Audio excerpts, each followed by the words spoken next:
there was like the hippies, and then there were the militant who call themselves the yippies. There was a militant movement going on. Right. There was a lot of turmoil, but it seemed like comedians did something with it and turned it into comedy. Hey, everybody, and welcome to Top 5s with Don Sill. I'm your host, Don Sill, and we got another great Top 5 in store for you today. It's the Top 5 Hippie Comedians. It was a crazy time back then. Sex, drugs, and rock and roll. Oh, and also a war, civil rights, women's lib, and all kinds of other crazy shit. Joining me today is my good buddy, Benny Rizzuti. You're so skinny that a third world country sends you care packages. If I was you, I'd shape my ass and walk backwards. Eli, if I had a face like yours, I'd sue my parents. My vagina is like a Midtown tunnel, complete with double lines and a toll booth. And as always, folks, please remember to subscribe, like, and comment below. We want to know what your top 5 is and who you think is a hippie dippy comedian. But without further ado, let's get right to it. Me and Benny Rizzuti with the top 5 hippie comedians.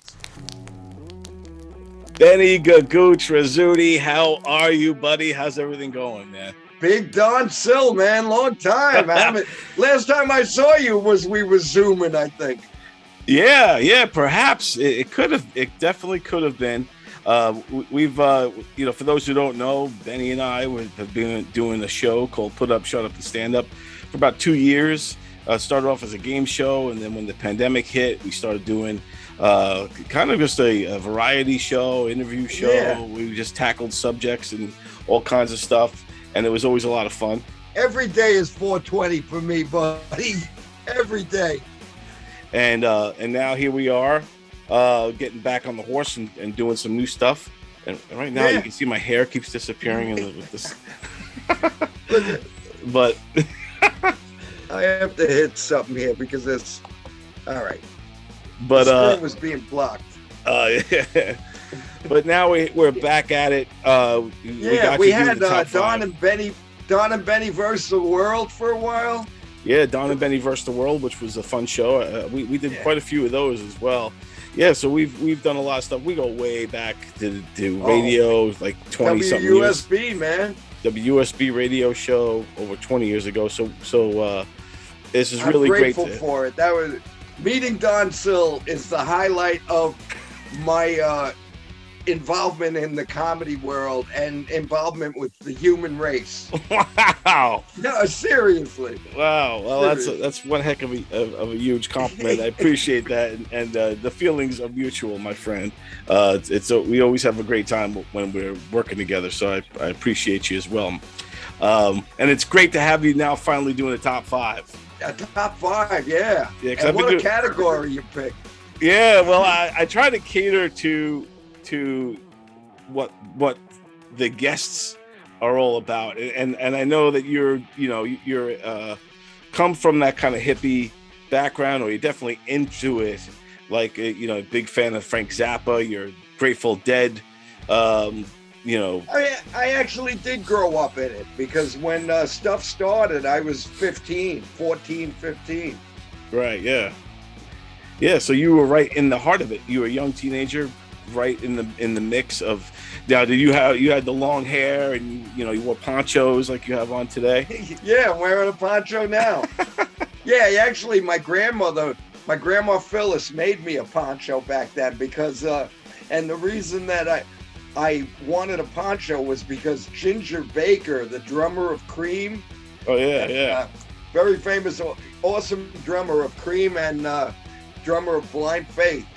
Anyway, Ginger Baker wore a poncho in a picture, and then Jerry Garcia wore one sitting on a bale of hay.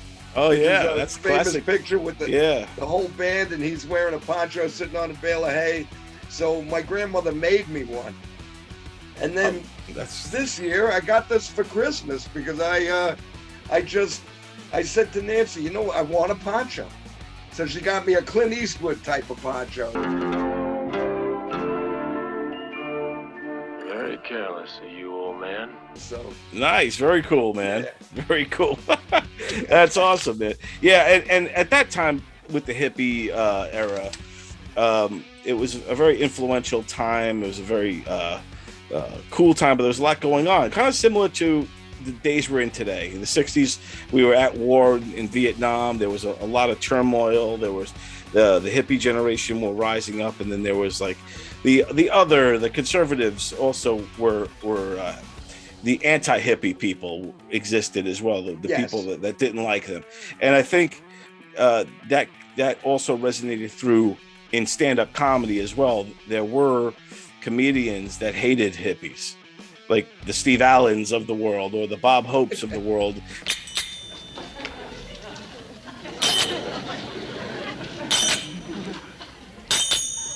Hey, man. Hey, man. What are you doing? I'm doing my thing. But Bob Hope was definitely, not interested in the protests that were going on and the hippie generation and all that stuff. But because he was a patriot, he loves this country, and he felt that at the time the hippies were anti-America, which really wasn't true. They wanted a different kind of America. And you mentioned the war in Vietnam. See, part of the problem is the voting age at the time was 21 years old, but you could be 18 and get slaughtered in Nam. Right, yeah. You could get killed at 18 years old, but you weren't allowed to vote for the guy that sent you there.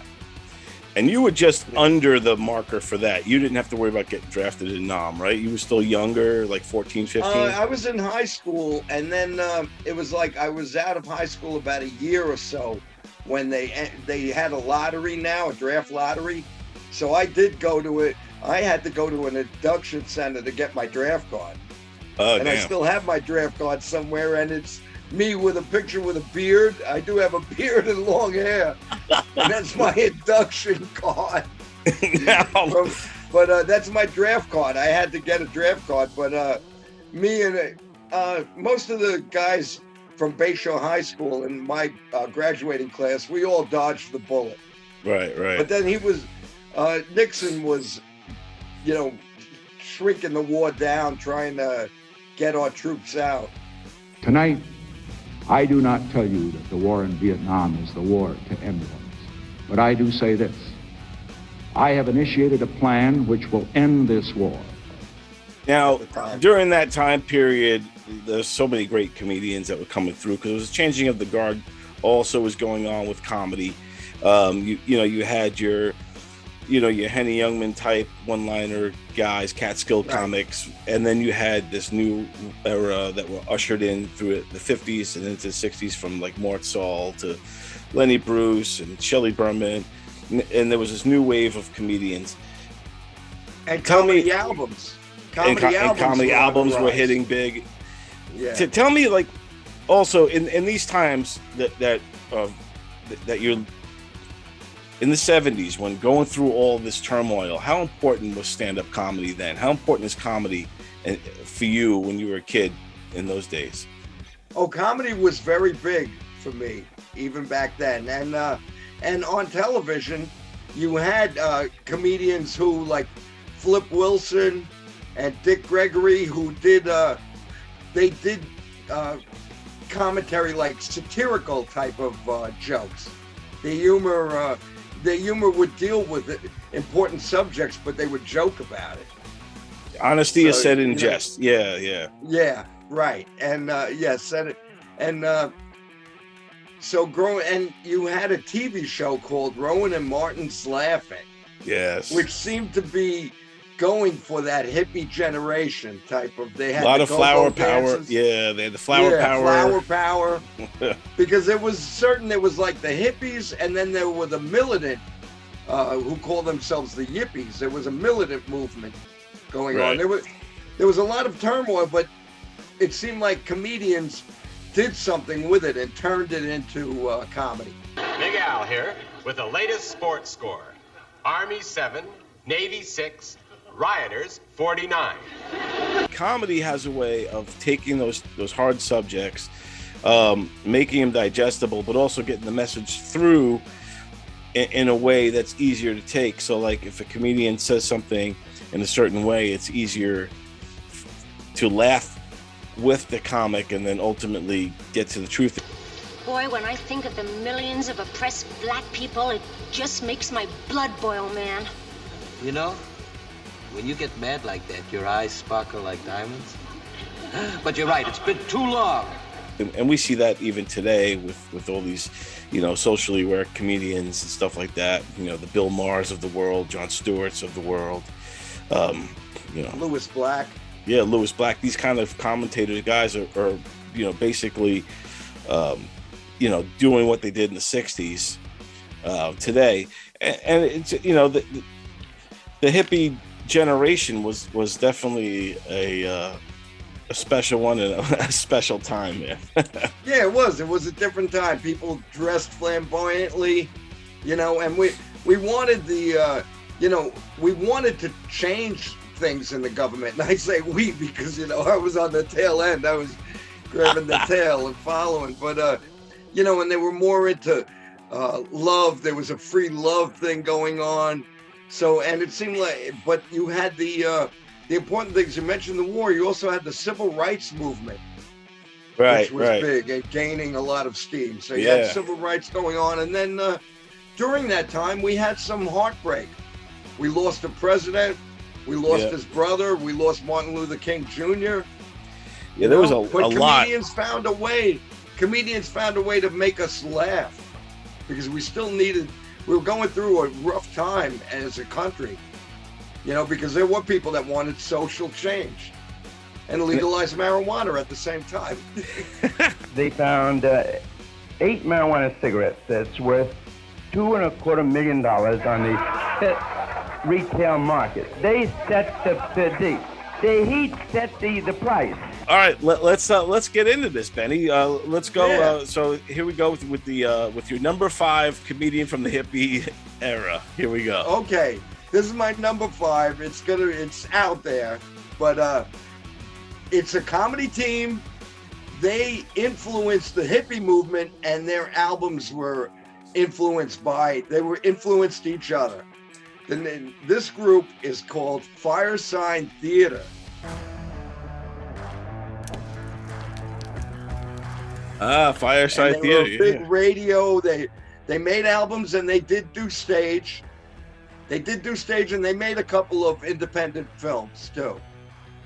Fireside Theater, and they have their comedy albums were really big back in the 60s and 70s.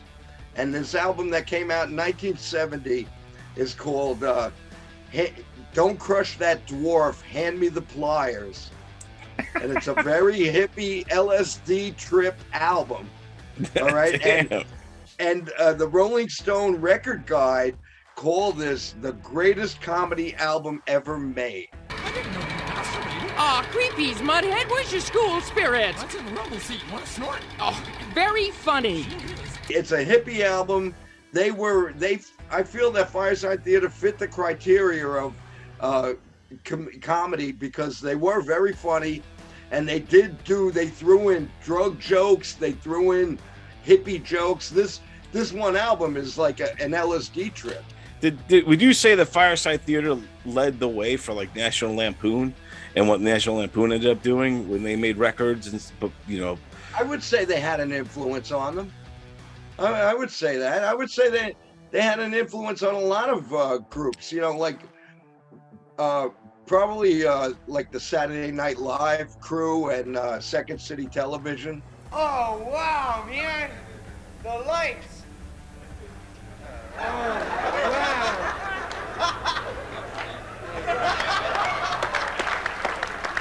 All right, now come on, doctors, let's get busy. But they actually started out, they were DJs on a radio station. And they had this empty space, this empty time, like commercial time. So they started to do sketches, and they started doing sketch comedy on the radio. And then people started calling. They became very popular, and then got into recording. And this was their third album. But the crew was always Phil Austin, Peter Bergman, David Ossman, and Phil Proctor. Oh yeah, and that was the 4 guys, and they did all the voices. They took like old time radio of different, like The Shadow and stuff like that, and they took old time radio and turned it into, brought it into the 60s and 70s and had a whole new flair and very funny. That's really awesome. funny, really out there. And this album was it was nominated for several awards, including the prestigious Hugo Award, Science Fiction Award. Wow. For this album. Damn. And called the funniest comedy album ever made. I mean, that's pretty good. So, that's awesome. Wow. Fireside Theater at number Fireside 5. Theater. Very good. Excellent number 5 there. Thank you. Yeah, man. I love it. And then for me, my number 5 is a comedy team as well that kind of if you look at them, they don't scream hippie, but their impact on society and what they did was definitely helped the hippie movement big time, and that is the Smothers Brothers.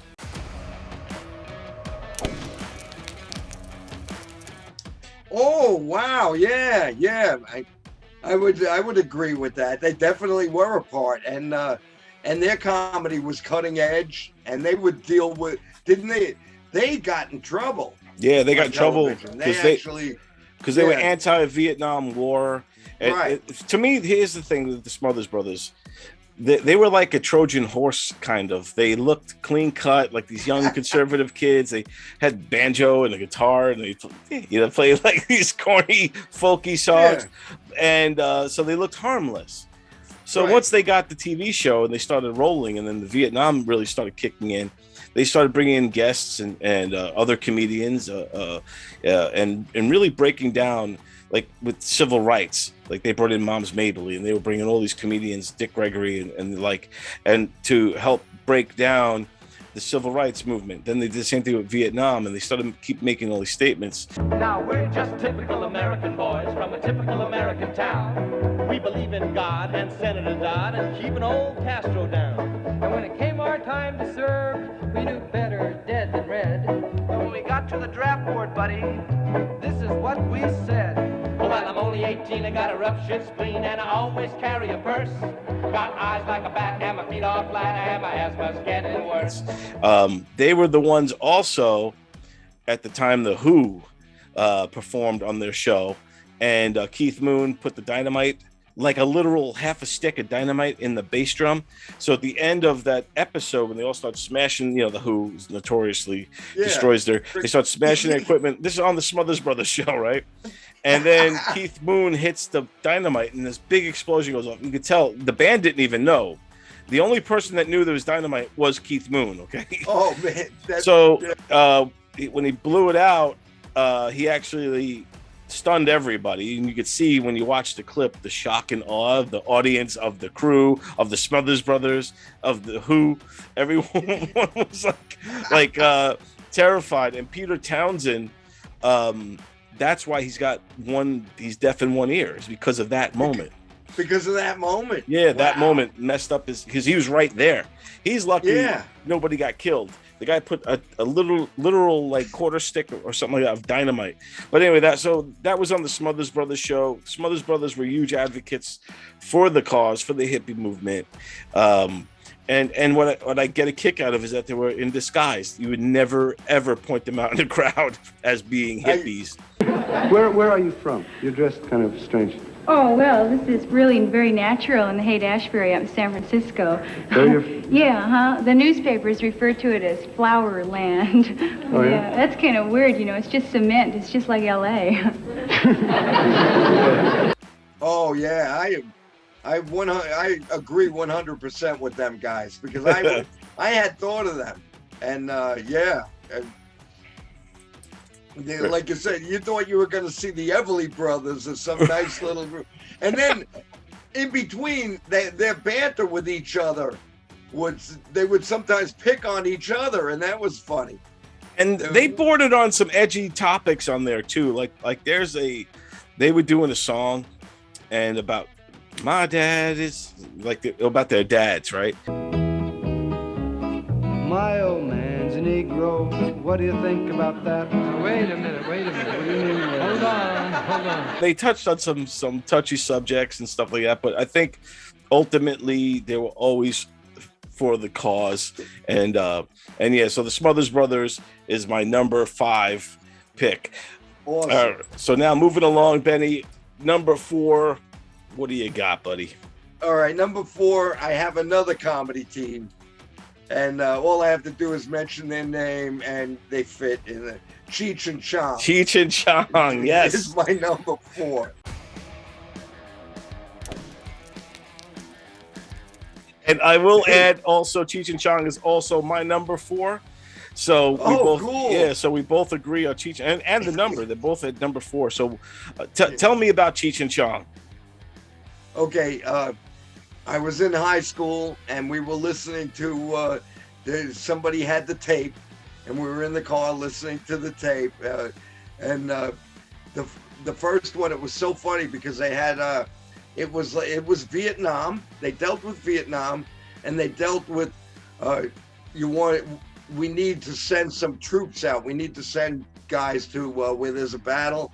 And they're like, how about you, Rodriguez? And I have to reprimer the Jeep, man. I got it. And all you hear all these other Spanish guys saying, yeah, man, we got to reprimer the Jeep.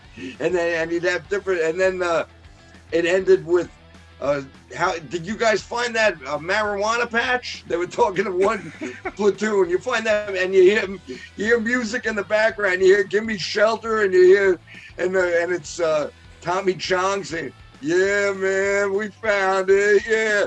And who wants to go there? And all of a sudden, everybody, wait. And you could visualize with Cheech and Chong's albums before I even knew what they looked like. I could visualize these guys. Have you found that marijuana patch yet? Yeah, man, we found it.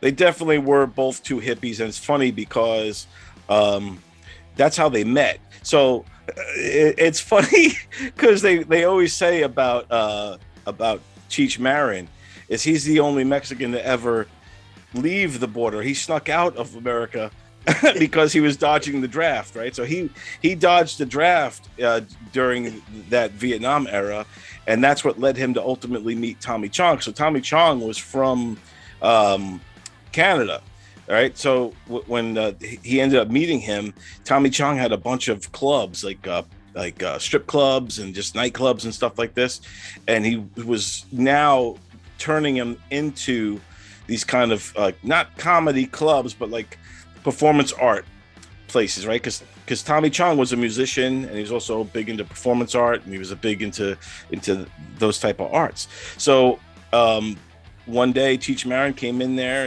and started performed. The two guys hit it off. They literally, I think, improv some of their first stuff ever live, and a lot of the stuff that they would improv ended up on their first record. But I always got a kick out of that's how they met. Was this, was that Cheech Marin was actually sneaking out of America, the only Mexican to ever sneak out of America. And I didn't know that, but they were, and two very funny guys, and they were the hippies. Talk it out, man.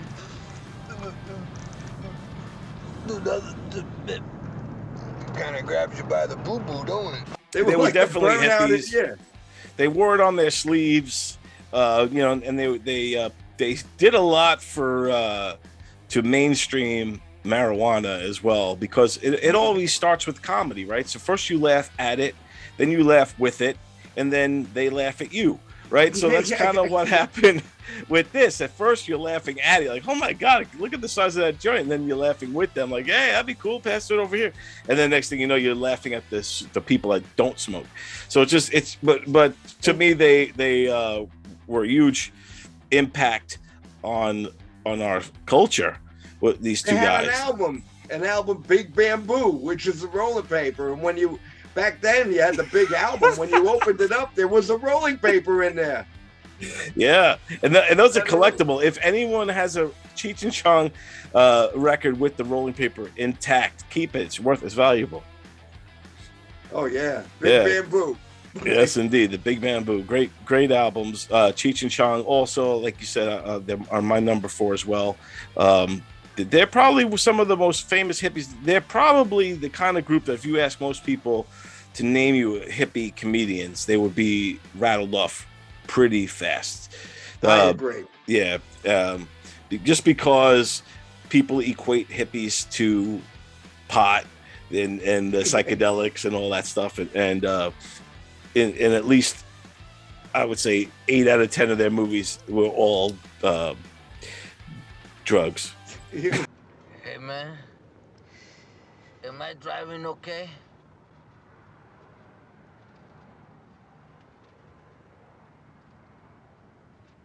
I think we're parked, man. Yeah, most of their movies were drugs. And, you know, it's how you dressed back then. You wore the baggy pants or the bell bottoms. Yes, indeed. All right, Gagoots, it's now time for number 3. Who do you got for number 3, buddy?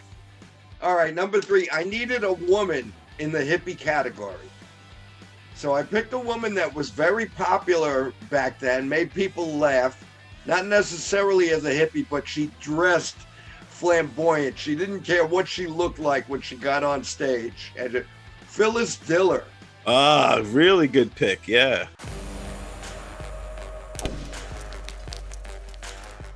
I picked Phyllis Diller because she wore the prints. She wore like the flower power. She wore whatever she wanted. She was very flamboyant that way. And quick one-liners.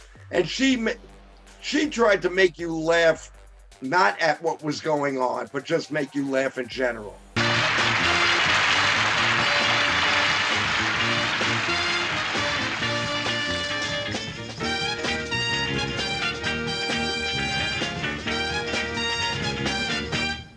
All my new hair pieces are driving Fang to drink. Every time I flip my wig, he pops his cord.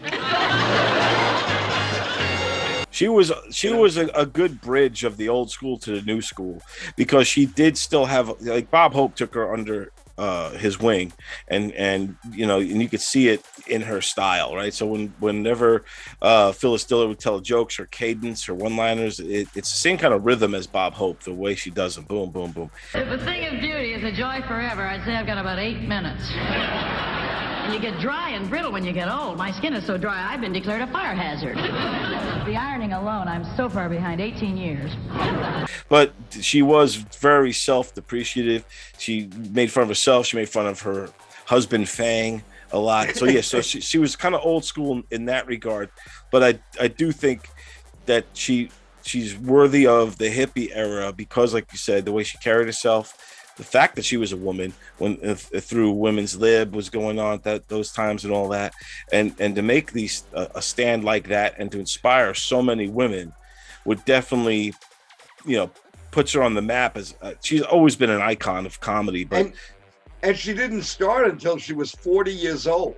She started late. Like, I think after her husband died, she was like a single mother with all these kids and stuff, and she just went out and yeah, her story is amazing. If you really think they should make a movie about her, you know? Oh, definitely, yeah. I think it's deplorable that movies with so much sex are so popular. I mean, how do they expect a person my age to stand in line so long?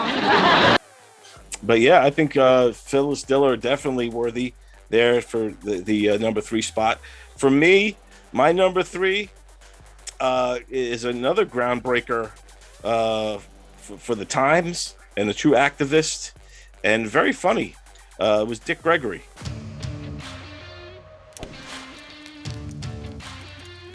Oh, so to me, Dick Gregory is so important and oftentimes forgotten from the conversation. You know, for what he did in stand-up comedy. If he was one of the first Black comedians to really conquer white audiences.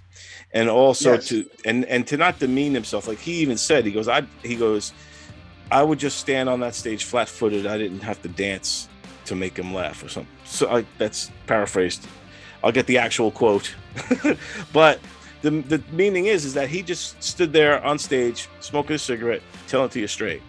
And he also was able to get white crowds on his side without pandering to them.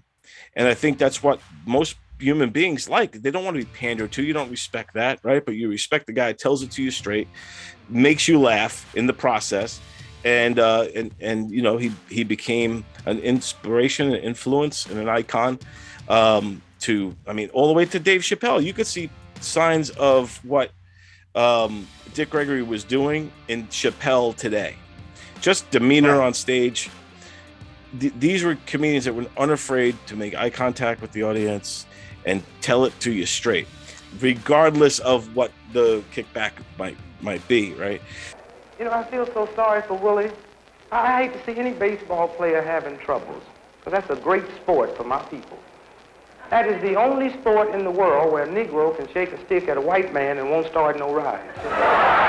So I think, you know, Dick Gregory also, I mean, he became a huge activist, civil rights activist and all that stuff. And it, you know, right, he was a good man. He was a comedian, but he also did have that spirit of the time. Right. That spirit of helping people and let's make this a better world. Right. He's the opposite kind of hippie. Like Cheech and Chong were once kind of a hippie, right? Dick Gregory was the other kind of a hippie, where he's the activist, he's the guy marching, he's the anti-war guy, he's the one with the signs, he's the one that wants to right the ship. Where Cheech and Chong guys are just like, you know, the other hippie, like, yo, dudes, what's going on? Hey, the light change, man.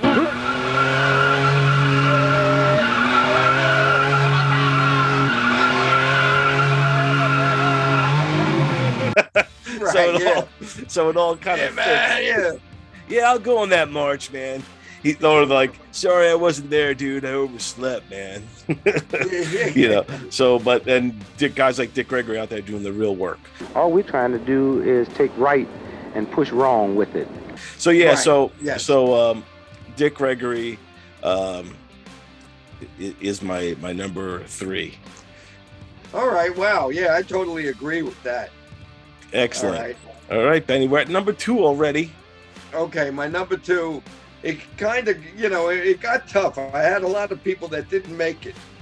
But I feel you have to put George Carlin on a list of the top 5. Of course. You know, George Carlin has to be very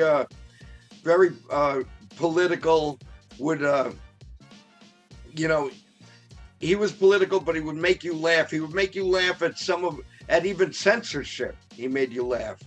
That famous 7 words he couldn't say on television. Oh, yeah. Very important bit. Because nobody gives you a list. That's the problem. They don't give you a list. Wouldn't you think it'd be normal if they didn't want you to say something to tell you what it is? Nobody even tells you when you're a kid what the words are that you're supposed to avoid. You have to say them to find out which ones they are. Shit! Oh, fuck! That's 2. You know, so he wasn't afraid to go out there on a limb and tell you like it is. You know, and whether you agreed with him or not, you either laughed with him, or there were times that you didn't find him funny. Exactly. He spoke his mind. There wasn't anything fake about George Carlin.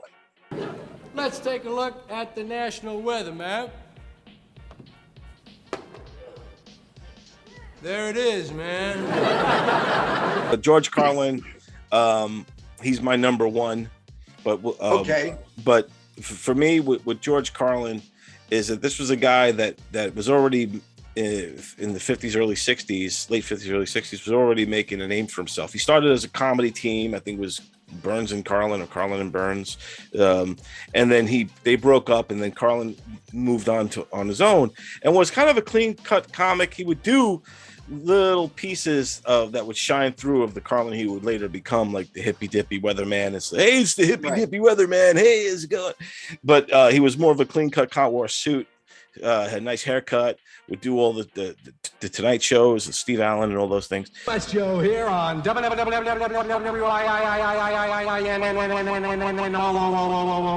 Wonderful Wino Radio.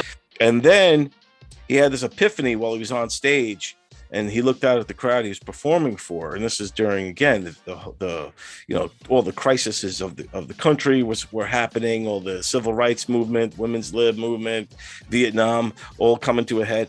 So Carlin was like, I think he literally walked off the stage. Don't want no war. Don't want no war. Don't want no job neither. From there, he had with this epiphany. He grew his hair long and just went all out hippie. Got the beard, all the things, and started kind of getting a little bit more political. And had the poem about his hair. My hair is always there. Why do you care about the length of my hair? Why do you dare? Be fair with your hair. Show it you care. Wear it to there. To there. Or to there. To there. He had a cleverness about how he told jokes. Dude, he's a true wordsmith. Like every word mattered. The way he delivered it, he was a craftsman, the greatest ever at that. And you talk about the 7 dirty words, man. That is an extremely important thing. Shit, piss, fuck, cunt, cocksucker, motherfucker, and tits. Now that was the original list. We've added a few words since then. We've added fart, turd, and twat. And not only that, he talks about words like that makes sense in a way. Like he'll go, the word is innocent. The word didn't do nothing. It's just a sound. Just a sound that comes out of your mouth.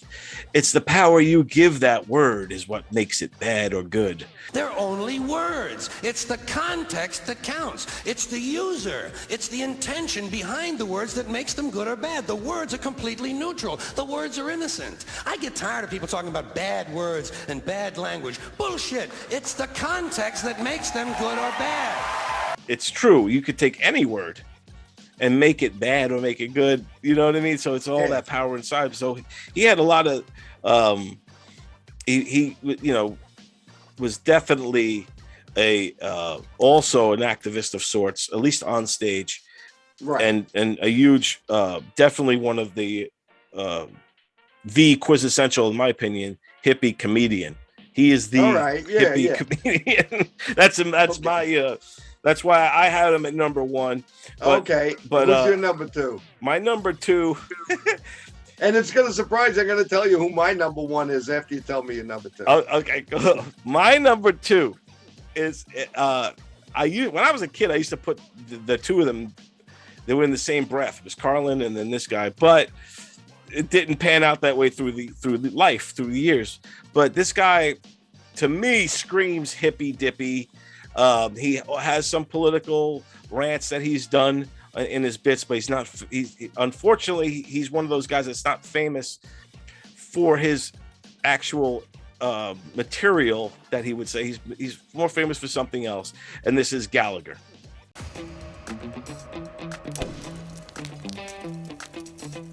Okay, yeah. All right, no. Gallagher, he didn't make the top 5. He was in the honorable mention category. Okay, Gallagher. No, I can see Gallagher. Yeah, because he did the pot stuff. He had a roller skate and a roller skate on one foot, a spring on the other shoe. Right? Yeah. He would come out rolling around. He'd have giant furniture. He'd do bits. He'd do props.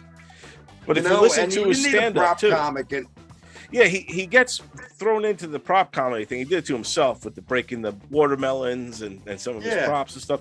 He was over sensationalized, and that's all people take away from it. But if you watch his comedy and his actual monologues and things he was talking about, he was political, and he was also definitely on the left and anti-war, and he was pro civil rights, and he was pro women's lib, and he was all for all that stuff. But that all gets buried when you start breaking watermelons with a sledge-o-matic. Yeah, right.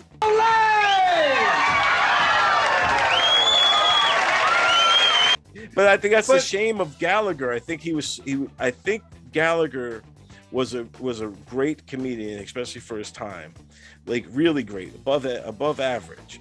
And I think that the watermelon thing just got away from him to where he just got classified as the guy who smashes watermelons, became, He turned it into a big, an Olympic event at the end of it. That was his closing act, It was like a big, all of a sudden it was like, go to Gallagher, wear a plastic poncho, and he's going to splash you with watermelon. You're see, that's the problem with some comedy, is you attract a particular audience, and then if you do something outside of it or to the extreme, you're not going to get the audience that gets you. Right. That really gets you as a comedian. And that happened to Rodney Dangerfield when he came out with that song, Rappin' Rodney. Right. I played hide and seek when I was 3. Why, they wouldn't even look for me. Yeah.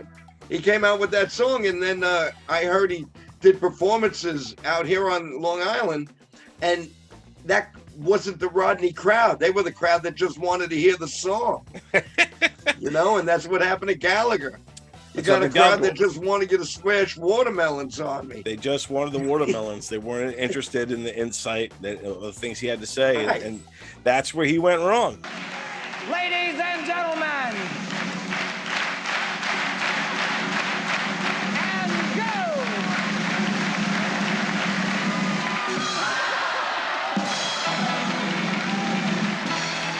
He should have weaned it out of his act. Instead, it became his act. So, I still think that you're making money on the road, man. Gallagher didn't do any films or anything. I don't know if he wrote any books, but his money was made on the road in the clubs. And those comedy specials he had in Showtime, and like I said, those comedy specials were great in the early '70s to mid '70s, I think, and I think Gallagher was definitely a hippie. There's no doubt about it.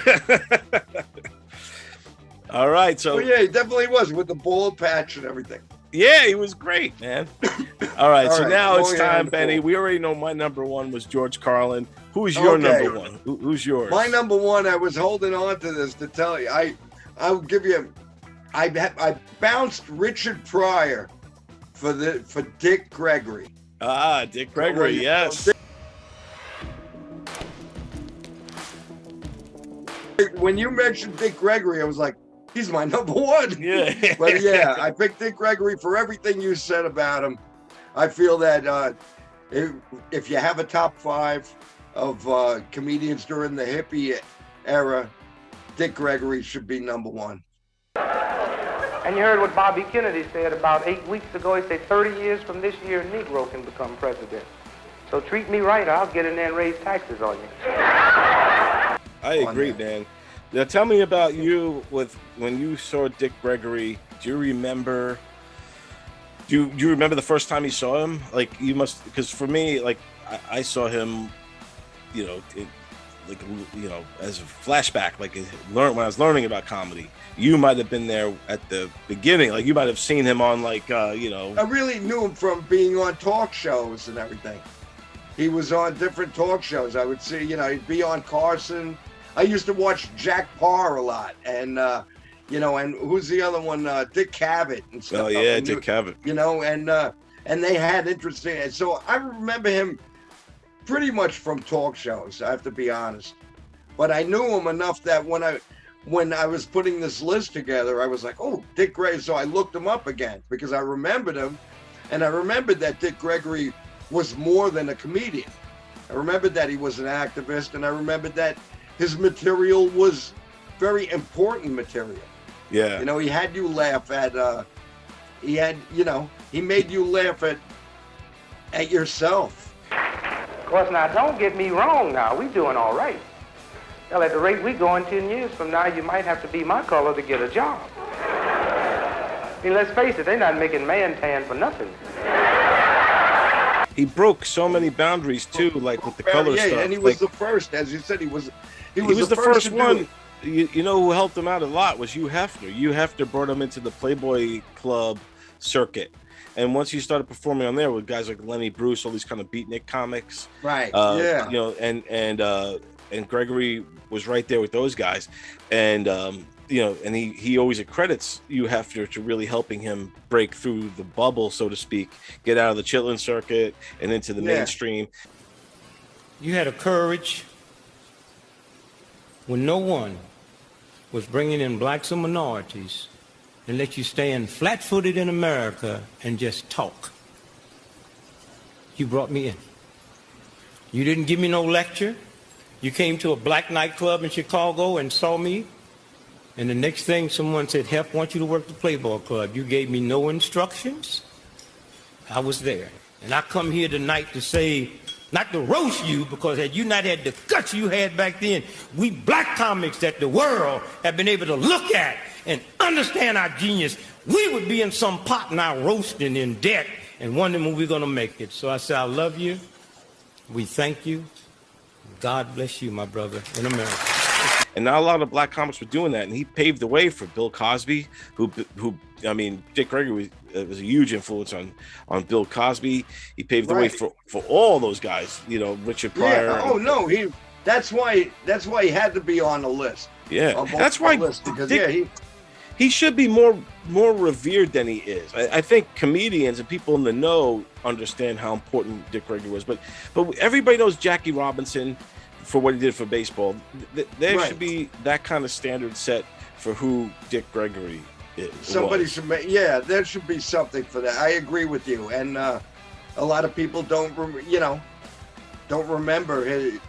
But like I said, his impact. I still remember his impact. I mean, now don't get me wrong. I wouldn't mind paying my income tax if I knew it was going to a friendly country. But here we go. Now the hard part. Now we got to whittle this down to our final five. So right now we agree on three guys. These three are going in automatically. So we got Cheech and Chong, Dick Gregory, and George Carlin automatically in the top three. That leaves two slots open. Here's who we have to pick from. We have Fireside Theater, the Smothers Brothers, Phyllis Diller, Gallagher, and Gallagher. That's it. So who do you think who do we remove from this list? This is tough, man, because these are all worthy. All right. Sadly, I myself would remove Gallagher. I would remove Gallagher. Gallagher, over Fireside Theater. Oh yeah, definitely. Because Fireside Theater, they didn't smash watermelons. They were known for doing comedy scripts. To me, I'm thinking you won me over with Fireside Theater. I have to check them out again. I've known about the Fireside Theater, but I didn't realize that they were influential in the hippie movement. And I also didn't realize that they were declared like the greatest comedy album of that time. So, but I still think 1970. The album came out in 1970. I still think Gallagher deserves to be on the list over Phyllis Diller. All right, okay. Because Phyllis Diller wasn't really a hippie. She dressed the hippie part, but she didn't really All right. So we'll take Phyllis out. We'll take Phyllis out. And then, so we still have to make a decision here. We got one more, three guys here, one more spot left. Smothers Brothers, Fireside, or Gallagher. I don't know. You make the. We only have one. Well, Gallagher didn't get on the list yet. We still have two. Okay. So I'll let you make who goes in. All right, So we have Dick Gregory's on the list, George Carlin, Cheech and Chong. Yep, those but we still have the two. So we need Smothers Brothers, Fireside Theater, and Gallagher. Which one goes in? Well, I would put the Smothers Brothers in because I think they really fit. Maybe some people might disagree with us. I think you're right. I think for what they did, I think those guys may arguably done more for the hippie movement than anybody.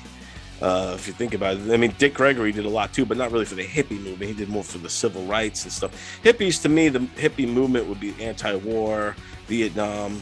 Those were a lot of the hippie. And like we mentioned, they got in trouble for it, but they were so damn entertaining. They got great ratings because they could mix all their comedy. So they were getting in trouble once in a while, like, boys, you went over the line. Right. Boy, be careful. They were getting, but they kept doing it. They kept doing it, and still, I saw them not that long ago. I think on on PBS or something. Right. And they were still killing it. They're still out there doing it. I would love to get them on here. All right, so we have one more spot to fill here. It's now between Fireside Theater and Gallagher. This is tough. This is tough because I still feel Gallagher. You want Gallagher on that list. I think he deserves it, but Fireside Theater, dude, if you stand that much behind it, Gallagher could be number 6. You know what I mean? Because all these people are still ultimately on our top 10.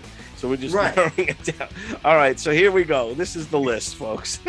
At number 5, Fireside Theater. Number 4, the Smothers Brothers. At number 3, Cheech and Chong.